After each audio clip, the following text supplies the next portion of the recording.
Friends, நம்ம இன்றைக்கி மீன் எப்படி வறுக்குதுன்னு பார்ப்போம். எனக்குமே தெரிஞ்சது தான், இருந்தாலும் இது நம்ம எப்படி சிம்பிளாக செய்யுதுன்னு பார்ப்போம். ஃபஸ்ட்டு நம்ம ஒரு பவுலில் ஒரு ஸ்பூன் இஞ்சி பூண்டு விழுது போட்டுக்கலாம். ஒரு அரை ஸ்பூன் ஜீரகத்தூள் போட்டுப்போம். ஒரு ஸ்பூன் ரெட் சில்லி மிளகாய்த்தூள் போட்டுக்கலாம். ஒரு ஸ்பூன் மல்லித்தூள் போட்டுக்கலாம். கொஞ்சமாக உப்பு ஆட் பண்ணிப்போம். அதோட கொஞ்சம் நறுக்குன கருவேப்பிலை வெள்ளை போட்டுக்கலாம். கொஞ்சமாக கொத்தமல்லி இலையும் போட்டுக்கலாம். ஒரு ½ லெமன் எடுத்துப்போம், அதை புரிஞ்சுக்கலாம். அதில்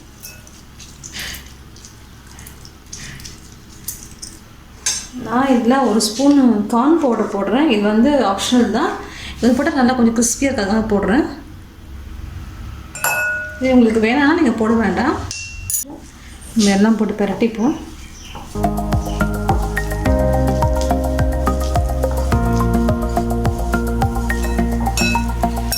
கொஞ்சமாக தண்ணி ஆட் பண்ணிப்போம். நான் கொஞ்சம் கூட ஆட் பண்ணிக்கிறேன். நான் கொஞ்சம் காரம் வந்து நல்லாயிருக்கும். அது 2 ஸ்பூன் போட்டுக்கலாம் மிளகாத்தூள். அப்போ தான் கொஞ்சம் நல்லாயிருக்கும்.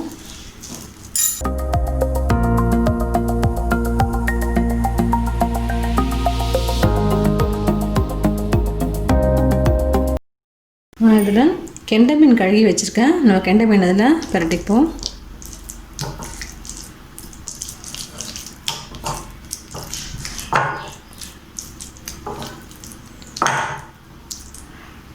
நம்ம எல்லாமே பிரட்டி எடுத்து வச்சுக்கலாம்.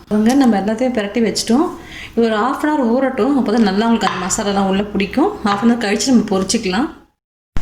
நம்மளோட மீன் நல்லா ஊறிடுச்சு. இப்போ பொரிச்சிடலாம். அடுத்து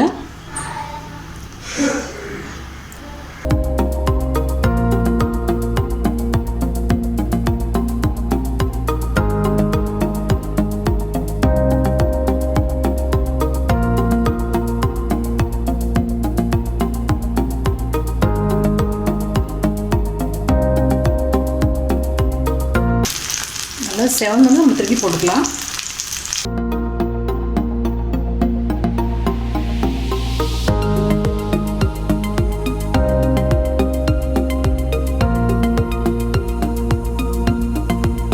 திருப்பி போடுவோம்.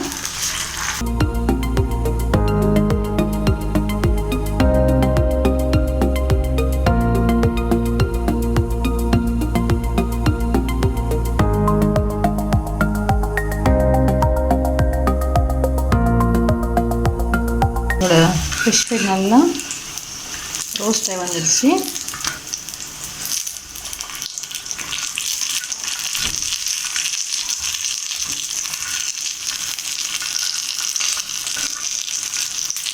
நல்லா ரோஸ்ட் ஆகிடுச்சு. நம்ம அப்படியே எடுத்துக்கலாம். அதே மாதிரி எல்லாமே நம்ம பொரித்து எடுத்துக்குவோம்.